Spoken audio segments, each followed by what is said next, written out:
Acordar muito cedo, aguardar em filas quilométricas, se espremer em um ônibus, metrô ou trem durante muitas horas, muito calor. Bom, essa é a rotina de grande parte dos trabalhadores brasileiros que dependem do transporte público para ganhar o pão de cada dia. O que fazer para melhorar isso tudo? Esse é o tema do nosso bate-papo com o deputado Rubens Bueno, líder do PPS, com Flávio Dias, pesquisador do Centro Interdisciplinar de Pesquisa em Transporte da Universidade de Brasília, com João Osório, motorista de ônibus há 25 anos e presidente do Sindicato dos Rodoviários do Distrito Federal, e com Matheus Reino, servidor público, que após tentar usar metrô e ônibus acabou não resistindo e comprou um carro. Matheus, desistiu do transporte público por quê? Primeiro pela demora, para você conseguir pegar o ônibus até o seu destino. Depois porque quando você consegue entrar no ônibus ou no metrô, você geralmente passa a viagem toda em pé. Depois, quando você chega na parada de ônibus, geralmente a parada não fica muito próxima do seu trabalho. E aí, por vários motivos, assim que a gente tem a oportunidade, a gente opta por trocar o transporte público pelo transporte particular. Moto, carro, outra coisa mais fácil. A demora era para que o ônibus ou o metrô chegassem, ou a demora era também pelo trajeto? As duas coisas. Sobretudo aqui em Brasília, a gente tem um fluxo de carro muito grande. E aí, se você pegar vias de muito movimento em horários de pico, né, uma viagem que era para durar 20 minutos, dura 1 hora, 1h10, que era mais ou menos o trajeto que eu fazia. Uhum. Quando eu ia de ônibus, da minha casa para a faculdade, eu demorava 1 hora aproximadamente. Depois que eu comprei uma moto, eu demorava 20 minutos para fazer o mesmo trajeto. E aí, isso a gente acaba deixando de usar o transporte coletivo em função do tempo que a gente gasta no trajeto.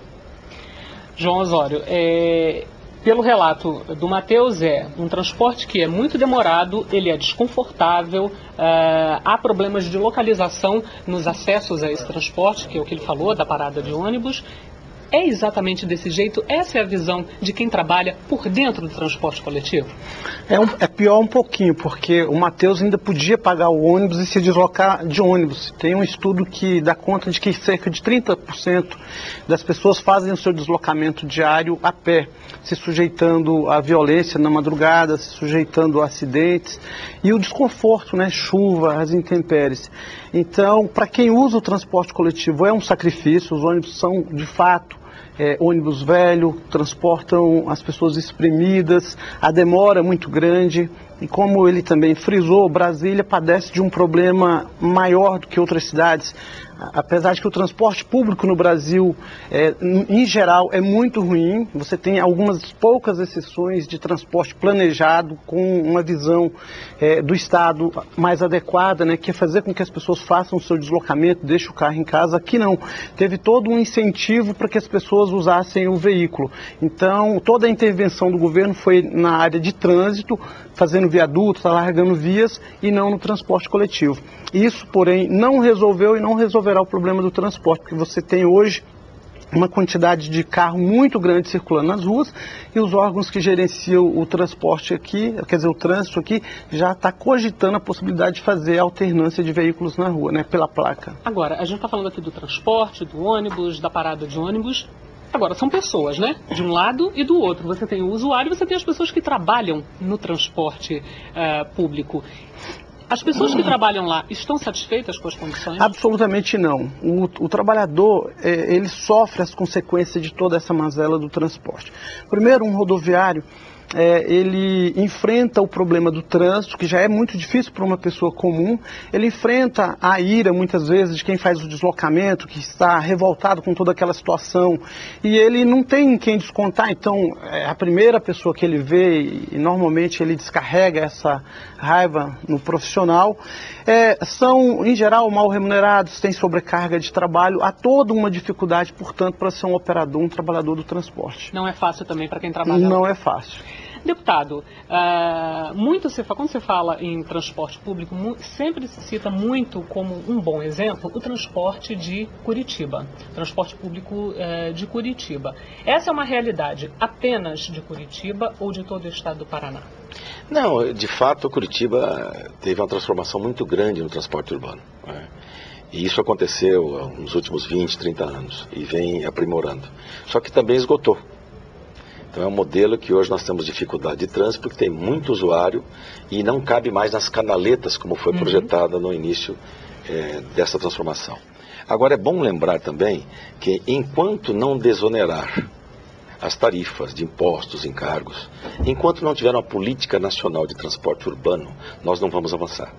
O governo premia, como aconteceu nos últimos 2 anos, premiou as grandes montadoras, tirando impostos para poder vender mais automóvel. Resultado disso, as cidades hoje estão impraticáveis do ponto de vista do trânsito. Acabou de dizer que aqui vai se mudar a placa par, ímpar, para dar alternância no tráfego. Um rodízio. Pois bem, isto vai acontecer porque as cidades hoje estão todas nesta situação. Em Brasília, estou falando de Curitiba, né? Lá hoje a tarifa é de R$ 2,20. E é uma tarifa integrada com a região metropolitana.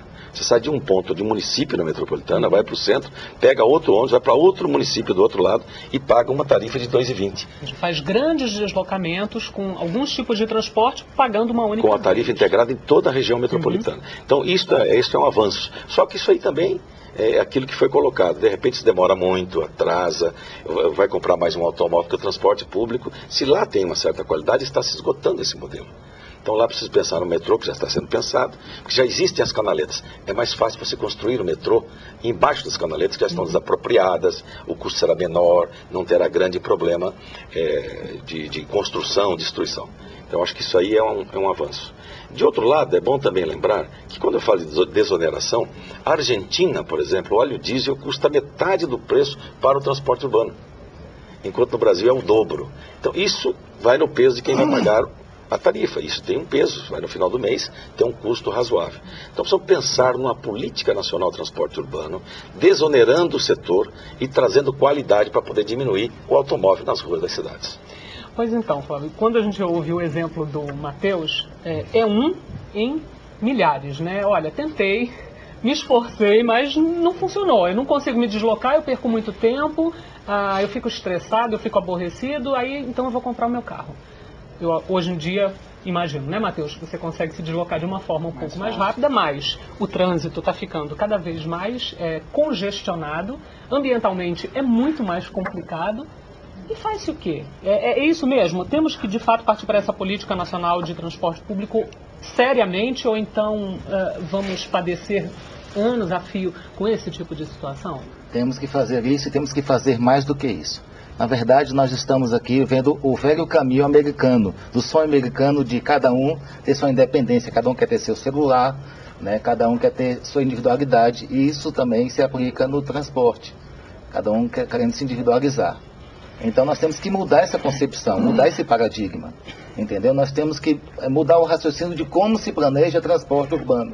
Hoje se planeja transporte urbano da seguinte maneira: o dono do carro paga um IPVA caro, paga isso caro, combustível caro, tem impostos caríssimos nos automóveis, como por exemplo no combustível, e ele não tem assim o mesmo tratamento que se tem com o usuário de transporte coletivo. Não, esse é desonerado de uma série de coisas, paga uma tarifa barata, supostamente, entendeu? Esse eu ponho como uma lata de sardinha, então eu vou fazer viaduto.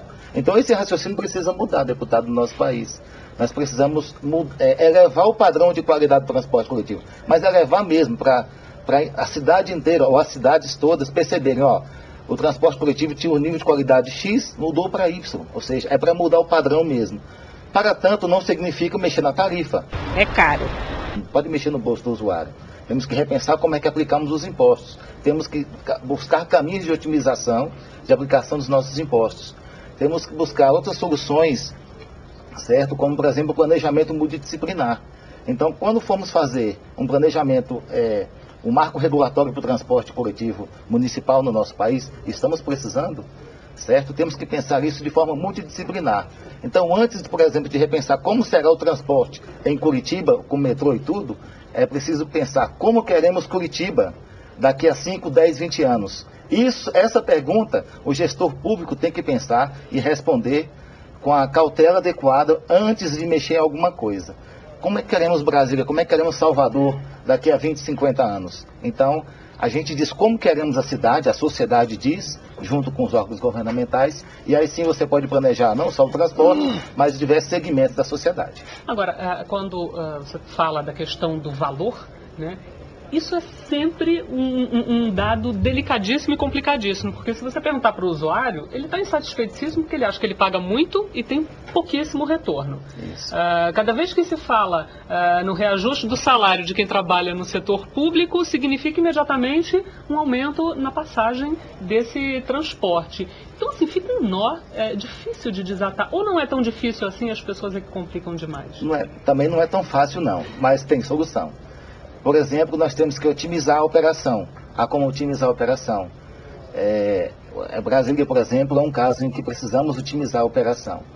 Certo? E urgentemente, né? E urgentemente. Mas só isso também não vai resolver. Temos aí uma gama de coisas que precisam ser feitas. Uma delas é, se necessário, vamos subsidiar esse custo.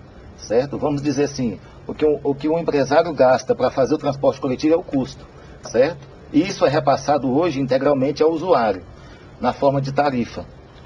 A ideia é manter-se a tarifa e vamos buscar recursos para subsidiar, certo, esse custo, se a gente quiser elevar o padrão de qualidade. Para tanto, só um minutinho, Osório, para tanto, é preciso mudar a concepção. A concepção principal é de que não é somente que as pessoas andam, 30% das pessoas andam a pé. Na verdade, 35% das pessoas precisam andar a pé. Todos nós somos, como se diz, nos transportamos a pé. Todos nós precisamos, né? Independentemente da classe social. Então precisamos de ter calçadas, coisa difícil de ver nas cidades, calçadas bem feitas, que cumpram os códigos de postura, os códigos de obras, não temos. Entendeu? Então precisamos inverter o raciocínio e dizer... Vamos tratar principalmente as pessoas.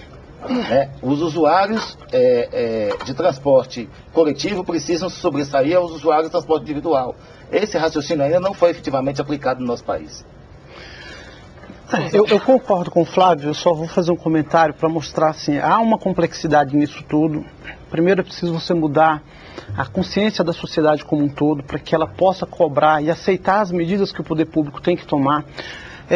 O governo precisa incentivar o transporte público e, em contrapartida, precisa desincentivar o transporte individualizado.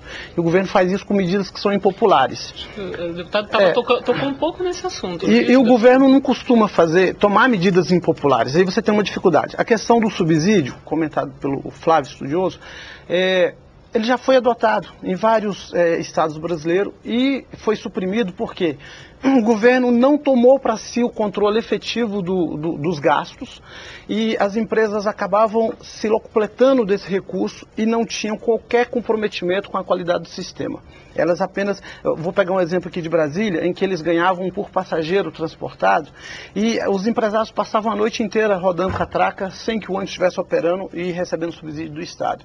Hoje ainda em Brasília o governo não tem o controle de quantos passageiros faz o deslocamento e qual é o custo real da passagem. Daí é o que você disse. Controle por quê? Porque existe um mecanismo que é a planilha de custo do sistema. Essa planilha, o governo deveria ser dele, né? O governo deveria ter o controle dessa planilha. No entanto, ela é feita pelos empresários. Alguns pouquíssimos estados, o governo, por meio de legislação, tomou para si esse controle. Salvo engano, Curitiba tem esse controle. E já houve situação em que o governo até determinou uma redução da tarifa. Ao invés de ter um reajuste, você tem uma redução do custo de algum dos itens e se reduz a tarifa, né? Esse é um passo fundamental. O governo precisa ter o controle da tarifa e aí, é claro, ele tem que fazer o subsídio para reduzir o custo. Então, se é o controle do governo, os empresários fazem o que querem. Fazem o que querem, infelizmente.